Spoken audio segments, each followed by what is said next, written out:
ফের বঙ্গ রাজনীতিতে সক্রিয় মিঠুন চক্রবর্তী। কলকাতা এলেন মিঠুন চক্রবর্তী। আজ হেস্টিংসে বিজেপির দলীয় কার্যালয়ে বিধায়কদের সঙ্গে বৈঠক করবেন তিনি।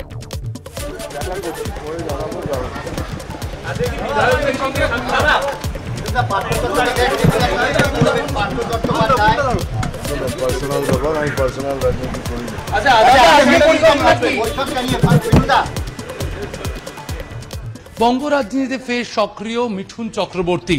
পঞ্চায়েত ভোটের আগে মিঠুন চক্রবর্তীকে পশ্চিমবঙ্গে সক্রিয় হওয়ার জন্য বিশেষ অনুরোধ করেছেন বিরোধী দলনেতা শুভেন্দু অধিকারী এবং পশ্চিমবঙ্গের রাজ্য বিজেপির সভাপতি সুকান্ত মজুমদার।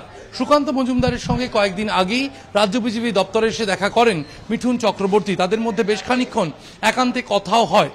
কিন্তু মিঠুন চক্রবর্তী তিনি 21-এর বিধানসভা নির্বাচনের পর সেভাবে সক্রিয় ছিলেন না পশ্চিমবঙ্গের রাজনীতিতে। এবার পঞ্চায়েত ভোটের আগে আবার মেগা ক্যাম্পেনার হিসেবে মিঠুন চক্রবর্তীকে, স্টার ক্যাম্পেনার হিসেবে মহাগুরু মিঠুন চক্রবর্তীকে সামনে রাখতে চাইছে বিজেপি এবং রাজ্যের বিভিন্ন জায়গায় সভা করার কথা ভাবা হয়েছে। সেই বিষয়ে বিজেপি বিধায়কদের সঙ্গে আজকে বৈঠক করছেন হেস্টিংসের দপ্তরে মিঠুন চক্রবর্তী। ক্যামেরায় সন্দীপ সাধুকার সঙ্গে শিবাশিস মৌলিক, এবিপি আনন্দ, কলকাতা। এনফোর্সমেন্ট ডিরেক্টরেটের ক্ষমতা আরো বাড়লো। আর্থিক দুর্নীতি দমন আইনে ইডির গ্রেফতারের অধিকারকে স্বীকৃতি দিল সুপ্রিম কোর্ট। পিএমএলএ আইনে ইডির হাতে যেসব অধিকার দেওয়া হয়েছে তার সবকটিকেই মান্যতা দিয়েছে সুপ্রিম কোর্ট। কথা বলবো निपुण सहगल, আমাদের প্রতিনিধি টেলিফোন লাইনে রয়েছেন আমাদের সঙ্গে। निपुण, जानना चाहेंगे एनफोर्समेंट डायरेक्टरेट के बारे में आज क्या राय दिया है सुप्रीम कोर्ट ने?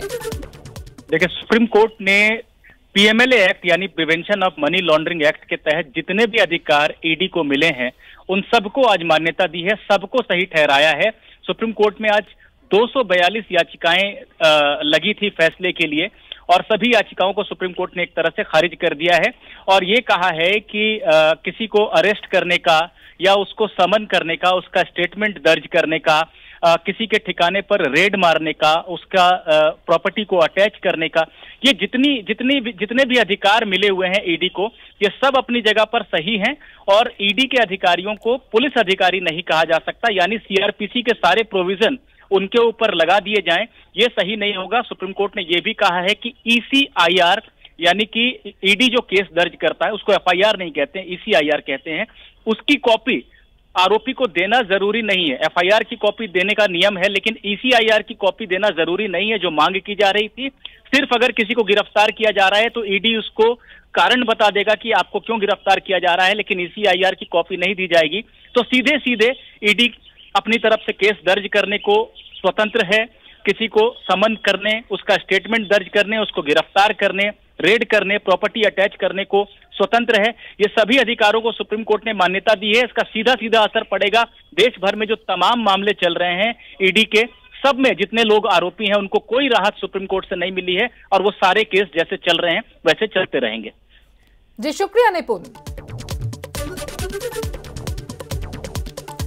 ন্যাশনাল হেরাল্ড মামলায় সোনিয়া গান্ধীকে আজ ফের জিজ্ঞাসাবাদ ইডির। প্রিয়াঙ্কাকে সঙ্গে নিয়ে আজ সকাল 11টা নাগাদ দিল্লির ইডি দফতরে যান সোনিয়া। গতকালও তাকে প্রায় 6 ঘন্টা ধরে জিজ্ঞাসাবাদ করা হয়।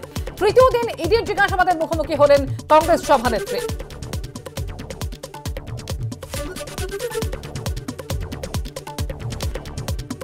ন্যাশনাল হেরাল্ড মামলায় সোনিয়া গান্ধীকে আজ ফের জিজ্ঞাসাবাদ ইডির এবং সোনিয়া গান্ধীকে জিজ্ঞাসাবাদের প্রতিবাদে বিভিন্ন জায়গায় আজকে কংগ্রেস কর্মী সমর্থকেরা বিক্ষোভ দেখান। প্রিয়াঙ্কা গান্ধীকে সঙ্গে নিয়ে আজ সকাল 11টা নাগাদ দিল্লির ইডি দফতরে যান সোনিয়া এবং গতকাল এর আগে তাকে প্রায় 6 ঘন্টা জিজ্ঞাসাবাদ করা হয়েছিল। এই প্রতিবাদে কংগ্রেসের বিক্ষোভ অবস্থানের ছবি দেখতে পাচ্ছেন গান্ধী মূর্তির পাদদেশে।